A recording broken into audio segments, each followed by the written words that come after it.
I'm visiting today with Walt Williams of the Caterpillar Corporation, and we are so happy to have Walt and one of his associates, Lloyd Hendricks, with us today interviewing students. Walt, I'd like to ask you a couple of questions about students preparing for their job search, if you don't mind. Certainly, and thank you for allowing us to come down and visit the university. It's been great so far. All right. So you love the University of Arkansas? Yes. Wonderful, wonderful. That's what we're glad about. Students often ask me, should my resume be only one page or can it be more than one page? What would you tell a student?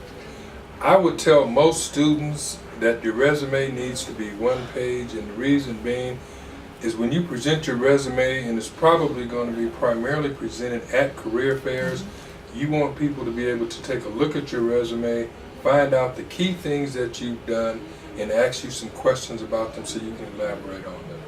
When we have a line of 100+ students coming through the career fair, we don't have a whole lot of time to spend with each student.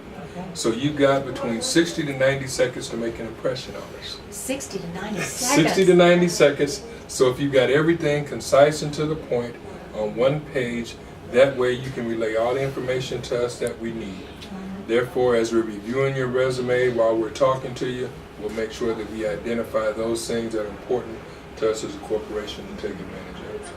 And then you can ask more questions later, of course. Exactly. One of the things you want to do is just give us enough information so we'll know you've done something, and then have us ask you about it, and then you can expound upon it as we're having a conversation. Wonderful. Well, I'm going to tell students that came from you. That's great. Now, another thing that students ask a lot about is what should I wear to a career fair and what should I wear to a job interview? You know, students are a little bit casual these days. That's understandable. One of the things you want to keep in mind is that at a career fair, you want to make a good impression. You want to stand out from the other students. The way to do that is to present yourself in a business and a professional manner. And during the interviewing process, there's a certain etiquette. Now, I know with some places it's a little more casual with the interview, but I always believe that you want to put your best foot forward. You want to show whoever's interviewing you the best you can show them. Wow. And you typically do that when you're in business attire, you're rested, you're not hungry, you've done a little research about the company so you know about them, and you can talk about yourself. One of the things most students forget is that during an interview, they're going to be talking about the topic they know the most about. And that is? They're going to be talking about themselves. Oh, sure. So there's no need to be nervous because you know that topic better than anybody else. Very good. But I only have one suit, Walt. What do I do? I mean, if I have to go to the career fair one day and interview a couple of days later, how do I manage that? Well, that's a great question. One of the things you can do is you can buy a different shirt and different tie. Okay. We don't look to see what the designer labels are on your tie. All we look to see is that they're neat and clean. So you can go and buy them at a thrift mart. You can go to a Goodwill store and purchase an additional shirt and a tie to go along with your suit. So that's not a problem. And remember to polish your shoes. Ah, polish your shoes. Okay. Attention to detail. Absolutely. Well, I know that you have a motto that simple is best. Simple is better. Simple is better. Yes. So when students are preparing for their interview and they're beginning to do some research to get ready, they probably need to learn something about your company.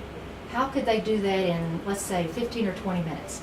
15 to 20 minutes, you can go to the internet and you can go to the company's homepage. You can find out a lot about the company history, about the products and services they sell, how you think you can fit into that company. That's important. What types of career opportunities you may have, where they're located, where they rank as far as a Fortune 500 company. Are they a global company? Are they an international company? Are they a domestic company? Those things are important as you're looking for your career choices, because that's what you want. You want a career, not a job. Ah, that's good. That's good. Okay, one last piece of advice. What would you tell our college students, particularly our college students here at the university, to help them be more competitive? One thing you have to remember is you're trying to differentiate yourself from a global workforce. Not just the students here at the University of Arkansas, not the students at the state of Arkansas, not the students in the Southwest.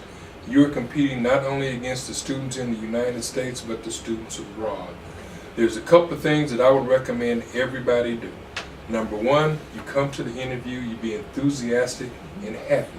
Smile. There's nothing wrong with a smile. It goes a long way. If you have to work with somebody every day, it's a good thing to have somebody who's excited and enthusiastic about coming to work and doing what they're being paid to do and having a smile on their face. It makes for a much better day. That's one of the things that I would encourage them to do, and to always maintain a professional image. You never know when you're going to have that opportunity presented to you, and you want to always be ready to take advantage of it. Absolutely. Thank you so much, Walt. I appreciate it. Thank you, Lloyd. It's so great to have you both here today. Thank you again for having us. Hopefully we'll build a long-time relationship between Caterpillar and the University of Arkansas at Fayetteville. That's what we want. Okay. Great.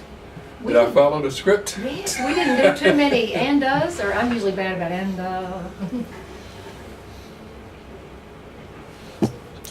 Yeah.